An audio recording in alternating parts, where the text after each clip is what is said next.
note विखाना है मैनू किसी अंतरे ने परसों 5000 जेली देता आवे कसमें आवे आ नवा नोट है किसी ने एडी वड्डी खच मारी है आओ कुर्सी जा पई है वेखो भाई आ गल सुनो 5000 कसमें जेली नोट कारी सब आवे हुण दसो उत्थे ही मशीन नाल लैके फड़िए पे नहीं हुण असीं मशीन दे विचों लगाइए भी इस तरह लगा ना मैं विखाउणा नहीं गा कारी सानूं विखाता अरे आ 5000 का कोमतरा मैनू जेली दे गया हुण दसे बंदा भी मौलवियां नूं ठगी वज गई है वो एक घर ते छड़ दिओ अंतरे जनाजे च जेबां कट लैंदे ने अज जलसे तो बाद कई जेबां कट लैंदे ने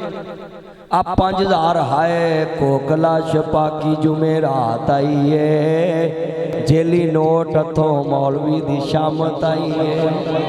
ओए जेली नोट चलाउणा भी नहीं चाहिदा जेली नोट सुन लो जेली नोट नूं नकील मार दिया करो जेली नोट चलाउणा भी जुर्म है जेली नोट बेचना भी जुर्म है अल्लाह माफ करे नवे नोट ने जलसे तो बाद असीं की करिए पूछिए माशाअल्लाह पुत तेरा ते असली है माशाअल्लाह माशाअल्लाह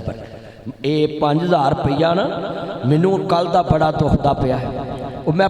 मैं दिते किसी नूं ते वो मैनू आंदा है मौलवी जी आ नोट जेली है मैं कहा यार हुण मैं उत्थे मशीन च नगाउंदा ते चंगा लगदा नहीं हुण आसमान ने मैनू फड़ा देने तो मैं वेखणे ने भी ये असली है कि नकली है फिर सानू इन्हां कस्मे तरीका वारदात बड़ा वखरा है छापर च ला के ना 21 पिन्ना लै बाईपास तक जांदियां पिन्ना ही खोलदा मैं कुछ नाल तकरीर करन गया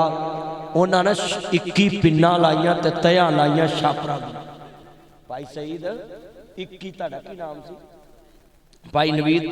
पिन्ना उन्हें लाइया ते छापर मैं खोलदा खोलदा चांदा किला भी लंघ गया भाई पिन्ना ही बड़िया लगी वो खोली गए मैं कहा सामी कोई वड्डी है मौलवी ते बड़ी मेहरबान वो जो आखिरी तय खोली ना ते 750 रुपया निकलिया बिचों कसमें झूठ मारा गर्क हो जावा 750 ते मैं फोन करा उन्होंने नंबर बंद भाई ये हालात ने तुसी आंदे जे लोग ठगियां लोग जेड़ा नोट किते ना चले मसीते जुमे च चला जाते नहीं समान तो मेरा यार है समान मैं फड़ लवांगा अज मैं वेख के ले जाना हजरात मेरा यार आंदा है और मैं तुहानू जुमे की गल सुनाना मैं शेखुपुरे एक मस्जिद च ना फजर की नमाज का दर्श दिता रोज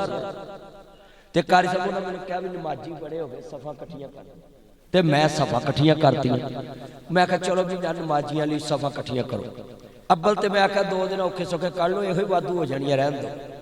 आ वेले 2 दिन भरनी है मस्जिद ते तीसरे दिन फिर मौलवी 2 रकात नमाज ईद उल फितर खादियां सेवियां लत्ता साल का फिकर चलो सही कर साल पूरा ही जनाब वड़ना ही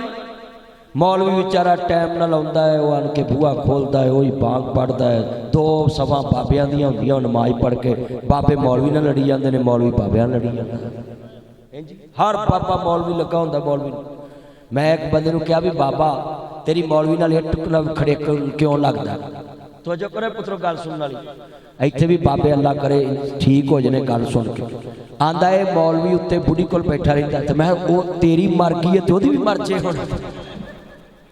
भी उन्हें बुढ़ी कोल ही बहना अपनी कोल जो घर मसीत दे नाल तूने उत्थे ही बहना ते मैं जे तेरा नहीं भेजदा ते मौलवी नूं पा दिंदे आपां कड़ुक ते ओनूं कह इत्थे आंडे कढ आदा सुभान अल्लाह लै दस आंडे